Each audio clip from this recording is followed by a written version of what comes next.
Hello everyone, I am Jayshree Mundra and I hope you all are doing well. आज जो है हम लोग पढ़ाई नहीं करने वाले हैं। ये जो है कुछ डिफरेंट टॉपिक है एंड ये जो टॉपिक है जिसमें हम लोग आज डिस्कस करने वाले हैं वो है things to do before and during the exam. So class 7 mathematics का चैप्टर 1 हमने कंप्लीट कर लिया जो कि इंटीजर्स। प्लेलिस्ट भी मैंने बना दिया है, आपने अगर नहीं देखी है तो ज़रूर जाकर प्लेलिस्ट पे क्लिक कर देना एंड फुल चैप्टर जो है detailed with all exercise questions आपको मिल जाएगा solve and explained. All right, so अब नया चैप्टर शुरू करने से पहले ये एक छोटी सी चीज़ है एग्जाम रिलेटेड जो हम लोग डिस्कस करेंगे, जो आज मैं शेयर करने वाली हूँ and I hope it helps to you all. So today we will discuss things to do before and during the exam. Exams के टाइम पर और एग्जाम के टाइम, एग्जाम से पहले कुछ चीज़ें जो है वो हमें ज़रूर ख्याल रखना चाहिए as a student. Okay, so let's begin. First one is to avoid procrastination. अब आप बोलोगे प्रोकास्टिनेशन तो बहुत ही ज़्यादा कॉम्प्लेक्स वर्ड है, what does it means, we don't even know that. So ये बहुत ही सिंपल मतलब है। प्रोकास्टिनेशन जो है कॉम्प्लेक्स वर्ड है बट इसका मीनिंग बहुत ही सिंपल है। कोई चीज़ भी अगर आपको करनी है तो वो आप अभी स्टार्ट करो, डू नॉट वेट।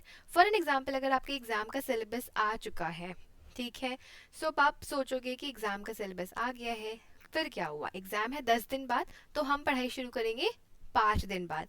ये हो जाता है प्रोकास्टिनेशन। अगर आपके पास खाना पड़ा है, आपके टेबल में आपके सामने अगर खाना पड़ा है एंड स्टिल आप सोचो कि नहीं खाना आधा घंटा बाद खाएंगे, अभी टीवी ही देख लेते हैं, then this is procrastination. And procrastination is nothing but a waste of time. इससे आप सिर्फ और सिर्फ अपना टाइम वेस्ट कर रहे हो, right. So whatever you have to do, do it now. Exams अगर आ रहा है, एग्जाम का सिलेबस मिल चुका है, स्टार्ट रिवाइजिंग। आज सिलेबस मिला है तो आज से ही रिवीजन शुरू कर लो, आज से ही एक रूटीन बना लो कि इस तरह से हमें पढ़ाई करनी है। So this is the simplest example. And one more example is, आपने अगर इस चैनल को सब्सक्राइब किया है, इस चैनल को आप फॉलो कर रहे हो, क्लास 7 की आप स्टूडेंट हो, तो जब मैं लेक्चर वीडियोस बना रही हूँ या फिर जब कोई क्वेश्चन वीडियोस आ रहा है, जैसे कि कोई एक्सरसाइज क्वेश्चंस जिसको मैं सॉल्व कर रही हूँ वीडियो में, देन आप भी वो क्वेश्चन मेरे साथ सॉल्व करो, इंस्टेड ये सोचते हुए कि ये नहीं सोच कर कि हम क्वेश्चन बाद में सॉल्व करेंगे, अभी समझ लेते हैं, then that is also procrastination.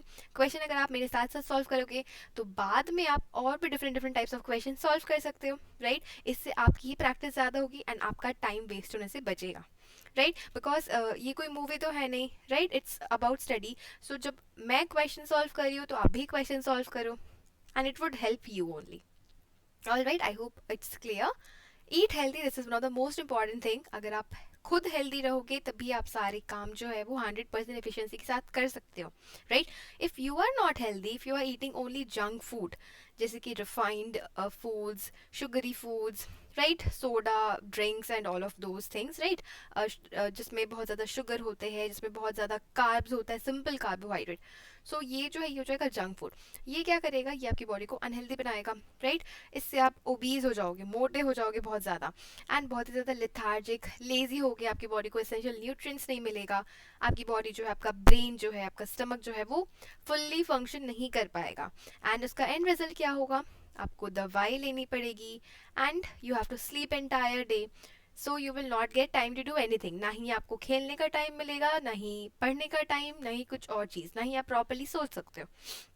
सो जो भी करना हो, you have to be healthy, not only for exams.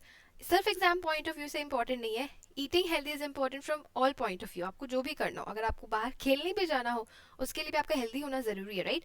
क्या आप बीमार कंडीशन में बाहर खेले जा सकते हो? No, you will not be allowed to do so, and your body will not allow you to do so, right. So I hope it's clear. So eat healthy, drink water, stay hydrated, and do not rely on junk food, okay, because it's not good for the long run.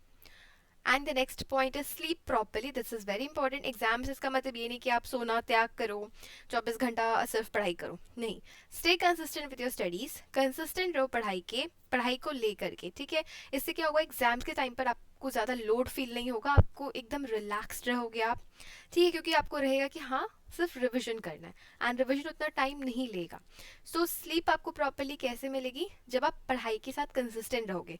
Otherwise क्या होगा, you will end up messing this up, okay, and fall sick, क्योंकि if you will not study, if you will not study, if you will not sleep properly, lack of sleep will cause disturbance. Okay, आप lazy feel करोगे, sleepy sleepy feel करोगे, then आप पढ़ नहीं पाओगे ठीक से. ठीक है, सो स्लीप प्रॉपर्ली. जितने भी घंटे की नींद आपकी बॉडी को जरूरत है, 6 hours, 7 hours, 8 hours of sleep, do that, take that sleep. Okay, sleep that much amount of time, जिससे कि आपकी बॉडी जो है प्रॉपरली फंक्शन कर सके व्हेन यू आर अवेक, जब आप जगे हुए हो. सो उसके साथ कॉम्प्रोमाइज नहीं करो, पढ़ाई कंसिस्टेंटली करते जाओ, एग्जाम्स के वक्त लोड नहीं होगा. ठीक है, सो एग्जाम्स के वक्त ऐसा नहीं करना कि दिन भर पढ़ना है, सारी रात पढ़ते ही रहना है सिर्फ, and all of those things. Do not do that. Okay, because उससे क्या होगा, मे बी एक एग्जाम में आप एक्सेल कर लोगे, लेकिन you will end up hampering your health. I hope it's clear. Let's move forward. Practice. So जब भी मैथ्स की बात करें, specially practice is the most important thing, right. Maths बिना प्रैक्टिस के कुछ नहीं है, एंड ये मैंने खुद देखा है. ठीक है, मेरे मार्क्स में बहुत ही ज़्यादा मेजर डिफरेंस आया था प्रैक्टिस करके जब मैंने मैथ्स पेपर अटेंड किया था, एंड बिना प्रैक्टिस के. So this I am telling you from my experience, you must try this. जब भी मैथ्स करो, प्रैक्टिस जरूर करो, चाहे वो कितना ही सिंपल सम क्यों ना हो, to avoid silly mistake. First thing, to avoid calculation error, silly mistakes. And practice जो है वो मैथ्स में तो इंपॉर्टेंट है, बाकी सब्जेक्ट्स में भी प्रैक्टिस करना इंपॉर्टेंट है, but when it comes to maths, practice is the utmost important thing I can say. So सभी सब्जेक्ट्स के लिए मैं बोल रही हूँ, प्रैक्टिस करो, जिससे कि एग्जाम्स के टाइम पे नर्वस ना हो. एंड मैथ्स को तो प्रैक्टिस करना ही है. प्रैक्टिस से क्या होता है, एग्जाम्स में जो भी क्वेश्चंस आते हैं मैथ्स के, आपको वो देख करके लगे कि हाँ ये तो क्वेश्चन मुझे पता है, ये तो मैंने देखा है.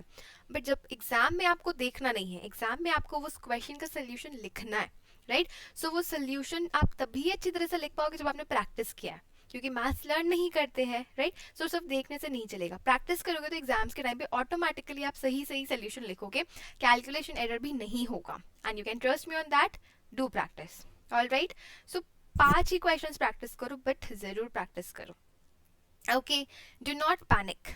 एग्जाम्स के टाइम पे पैनिक होने की ज़रूरत नहीं है बिल्कुल भी.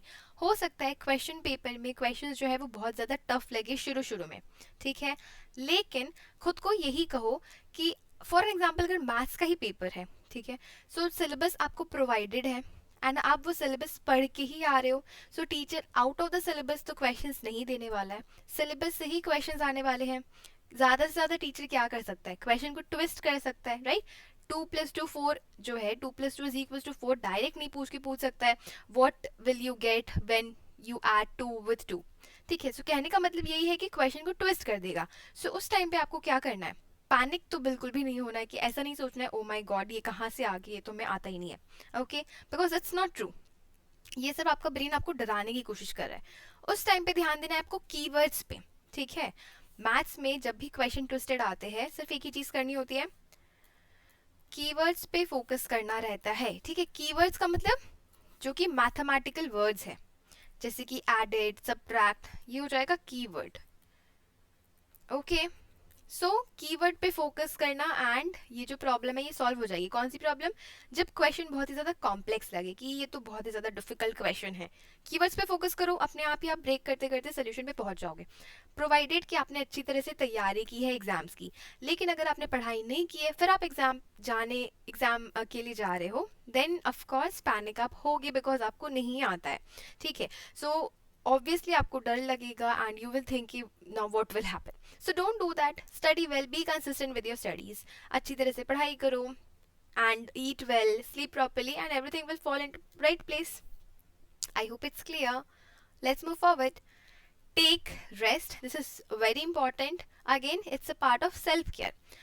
Take rest. ह्यूमन बॉडी को रेस्ट की ज़रूरत है, आराम की ज़रूरत है. All right, we are not machines, even machines can not work all the time, right.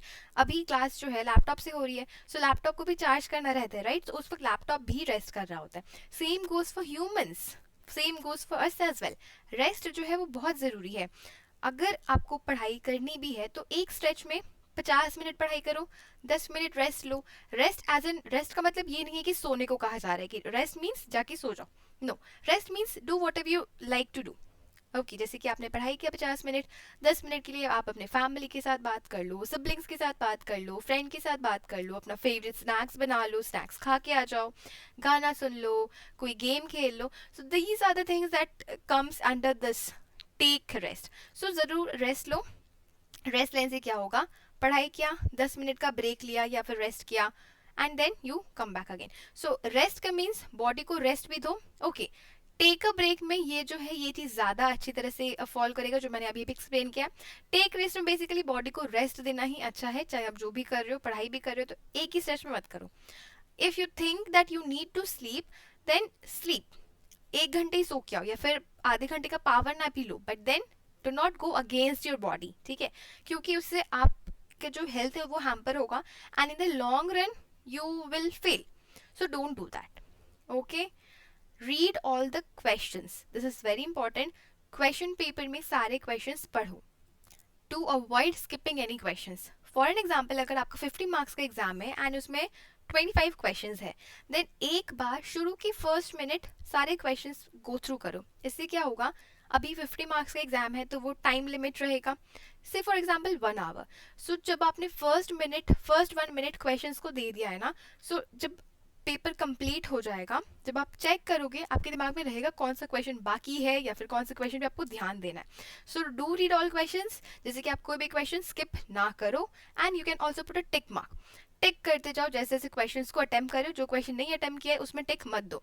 सो जब आप लास्ट में दोबारा चेक करने आओगे, आपका टाइम बचेगा, आप जल्दी से उस क्वेश्चन पे पहुंच जाओगे जो क्वेश्चन आपने नहीं किया है, ठीक है. And your brain will also function accordingly, क्योंकि आपके ब्रेन में क्वेश्चंस रहेंगे क्योंकि आपने उसको पढ़ा है. लेकिन अगर आपने क्वेश्चंस पढ़ा ही नहीं है फर्स्ट मिनट में, देन आपको खुद नहीं पता होगा, एंड फिर घर आके आप बोलोगे okay this question I have left, क्योंकि मैंने तो ये क्वेश्चन देखा ही नहीं था.